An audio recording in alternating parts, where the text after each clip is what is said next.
చూడండి, మీతో వియ్యానికి ఇక్కడెవ్వరూ సిద్ధంగా లేరు.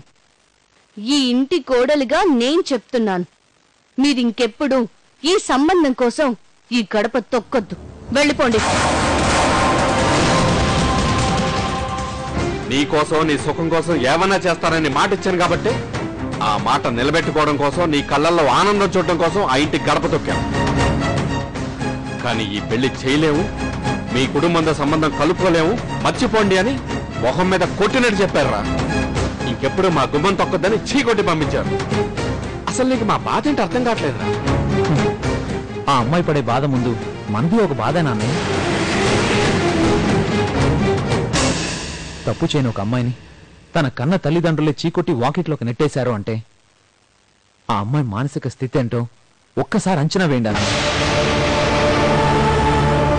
అర్చన వాకిట్లోనే నిలబడి వాళ్ళ పిలుపు కోసం ఎదురు చూస్తుందంటే ఆ అమ్మాయి సంస్కారం ఏంటో అర్థం కావట్లేదా? అపోహకి నమ్మకానికి మధ్య జరుగుతున్న ఘర్షణ అన్నయ్య ఇది. అపోహ మబ్బు లాంటిది, నమ్మకం పొద్దు లాంటిది. కాస్త ఓపిక పట్టండి, మబ్బు వీడిపోతుంది, వెలుగు బయటకు వస్తుంది.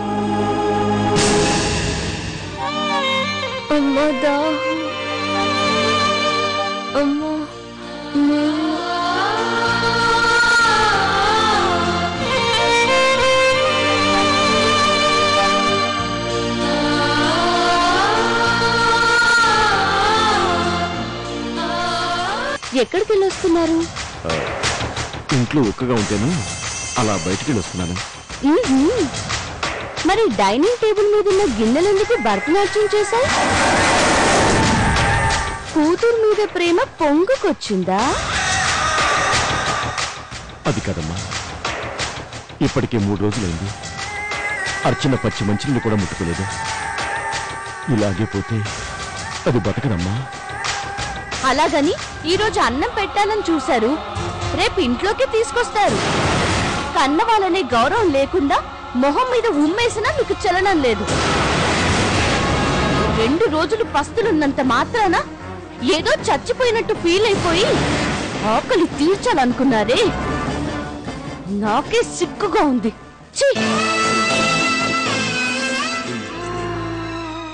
అర్చన గారు, మీరా? చూడండి, ఏదో ఒకసారి పరిచయమైన పాపానికి ఎందుకండి ఎక్కడ పడితే అక్కడ కలిసి వేధిస్తున్నారు? ఇప్పుడు ఏకంగా ఇంటికే వచ్చేసారు. ఏం కావాలి మీకు? ఈ ఇంట్లో మీ పరిస్థితి ఏంటో నాకు తెలుసు. ఇలాంటి వాళ్ళ మధ్య ఎందుకండి ఉన్నారు? నా గురించి తెలియకుండా మాట్లాడకండి. ఇప్పటికే నేను చాలా రకాలుగా సఫర్ అవుతున్నాను. ఇప్పుడు మిమ్మల్ని ఇలా చూసారంటే మా నాన్న ముందు ఇంకా చెడ్డదాన్ని అవుతాను. వెళ్ళిపోండి. ఏంటండి అమ్మా నాన్న కన్న కూతురుని అర్థం చేసుకోకుండా అపోహతో రాత్రనక పగలనక ఇలా పరాయిదాన్ని చేసి వాకిట్లో నిలబెట్టారు. వాళ్ళు నిజంగా మనుషులు. ఏమండి, మర్యాదగా మాట్లాడండి.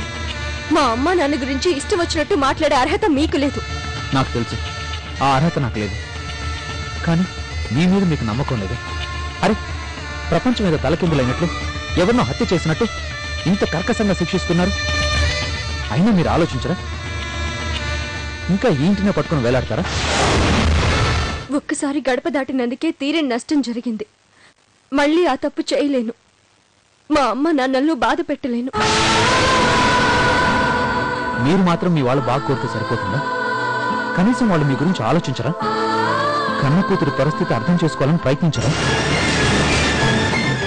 వాళ్లే కనుక నా గురించి ఆలోచించకపోయింటే నేను ఇంకా ఈ వాకిట్లో నిలబడి ఉండేదాన్ని కాదు.